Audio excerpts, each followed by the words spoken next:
চাঁদে পানির অনুসন্ধানে চলতি নভেম্বরে একটি স্যাটেলাইট পাঠাচ্ছে যুক্তরাষ্ট্রের মহাকাশ গবেষণা সংস্থা national aeronautics and space administration NASA. মঙ্গলবার নাসার চন্দ্রাভিযান বিষয়ক প্রকল্পের ব্যবস্থাপক জন বেকার মঙ্গলবার এক বিবৃতিতে এ তথ্য জানিয়েছেন।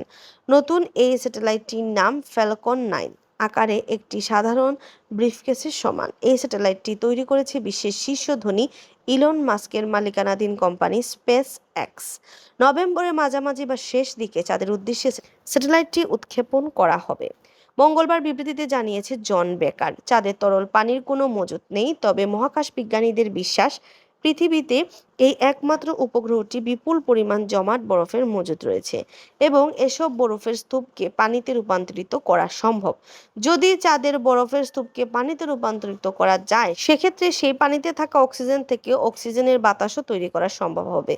সেক্ষেত্রে দীর্ঘদিন ধরে চাঁদে বসতি স্থাপনের যে স্বপ্ন মানুষ দেখে আসছে তা ক্রমশ বাস্তবে রূপ নেবে। তবে বরফের মজুদ চাঁদের কোন কোন স্থানে রয়েছে তা এখনও স্পষ্ট নয়। শক্তিশালী ফ্ল্যাশ লাইট ব্যবহারের মাধ্যমে এই কাজটি করবে ফ্যালকন 9।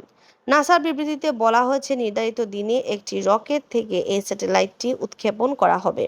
তারপর এটিকে পরিচালিত করা হবে চাঁদের অক্ষপথের দিকে। অক্ষপথে পৌঁছানোর পর চন্দ্রপৃষ্ঠ থেকে 15 কিলোমিটার উঁচুতে অবস্থান করে চাঁদকে প্রদক্ষিণ করা শুরু করবে ফ্যালকন 9।